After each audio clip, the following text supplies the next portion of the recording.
à 1600, ils sont encore là. Si on te laisse tout le Cameroun, si tu vas faire quoi avec? Rien. Si on te laisse toute la route, si avec tous les clients, si tu vas faire quoi avec? Rien. Bien-aimés, chers collègues commerçants, l'évangile de Jésus, ce n'est pas un évangile de condamnation, mais c'est un évangile de libération.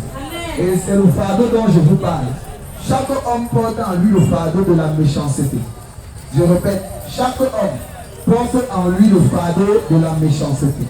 Et ce fardeau a été déposé depuis la désobéissance originelle.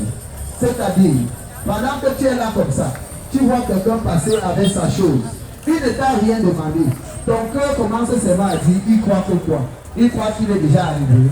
Il te connaît où? Non. Il t'a demandé quelque chose? Non. Ton cœur commence à dire que regarde-le. Il croit qu'il a beaucoup d'argent plus que qui. Il croit qu'il est plus grand de taille que qui. Il croit qu'il est plus que qui. Il croit qu'il est gros plus que qui. Alléluia. C'est comme ça que le cœur de l'homme passe le temps à commettre le péché tous les jours. Mais je vais dire à quelqu'un que le péché alors c'est quoi? Est-ce que le péché c'est mouf?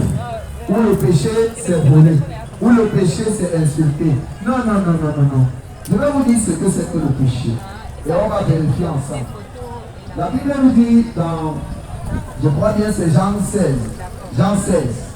Que lorsque le Saint-Esprit viendra, il va nous enseigner toutes choses.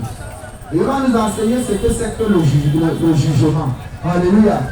Il dit que le jugement, c'est que Satan est déjà condamné. Et il va nous enseigner ce que c'est que le péché. Il dit que le péché, c'est que je suis venu et que vous ne croyez pas en moi. Point. Voilà le péché. Alléluia. Je dis, hein, le péché, ce n'est pas que tu as dit mouf à quelqu'un. Le péché, ce n'est pas que tu as volé. Le péché, c'est que tu as refusé que Jésus t'aide avec toi. Alléluia. Voilà le péché là-bas. Quand Jésus vient te trouver dans le vol, il ne te condamne pas pour le vol, mais il te condamne pour le fait que tu refuses qu'il t'aide à sortir du vol. Amen. Amen. Amen. Amen. Ouais, je dis, hein. Jésus n'a-t-il pas dit qu'il est venu pour les voleurs, pour les prostituées? C'est pas ce qu'il a dit. C'est ce qu'il a dit. Il a dit que vraiment ce ne sont pas les gens en bonne santé qui vont à l'hôpital. Alléluia. Si vous me voyez tenir le micro comme ça, c'est parce que j'étais un voleur, un bandit et toutes sortes de choses que Jésus est venu vers moi. Si tu es trop bon, tu n'as pas besoin de Jésus. Amen. Je dis que le péché, ce n'est pas d'insulter mon frère ici, mais c'est de refuser d'accepter que Jésus me délivre. Amen. Oui, quelqu'un a te dit que parce que tu racontes quoi comme ça. Laissez-moi raconter comme ça peut aider quelqu'un. Alléluia. Amen. On ne sait jamais. Ça peut aider quelqu'un. Je suis en train de dire que le péché, mes chers amis, Jésus a dit dans Jean 16 que le péché, ce n'est pas le fait de dire mouf. Non. Le péché, c'est que tu es dans la sorcellerie.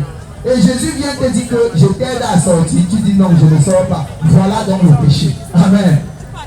Le péché, c'est que Jésus est venu. Et on a refusé de l'accepter. Voilà Jésus.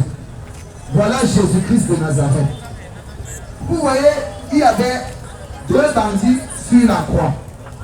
Il y avait combien de bandits? Deux bandits sur la croix. Et il y avait maintenant celui qui portait le vol de tout le monde entier. Les viols de tout le monde entier. La secte de tout le monde entier sur lui. L'agneau immolé qui portait la malédiction de tout le monde entier. Jésus-Christ de Nazareth, il était au milieu. Alléluia. Amen. Il y a un qui s'est tourné, il a dit que hey, on peut faire comme ça, le Père s'il meurt sans qu'il ait aussi porté ma part. Il dit que le Père, moi aussi. Je lui ai dit que mon type, je pars au ciel avec toi aujourd'hui. Et finalement, excusez-moi, si Jésus a dit ça, qui est le premier à entrer au ciel avec Jésus? C'est pas le bandit. Oh, gloire à Jésus, maman. Ce n'est pas le bandit. Ce n'est pas le gars au marché qui taxe les gens. Ce n'est pas le gars qui soutient. Le problème, c'est que Jésus ne condamne pas que tu as soutiré. Il condamne le fait que tu refuses de sortir de ça. Amen. Amen. Ça veut dire que quand Jésus vient, on dit oh, c'est un grand sorcier.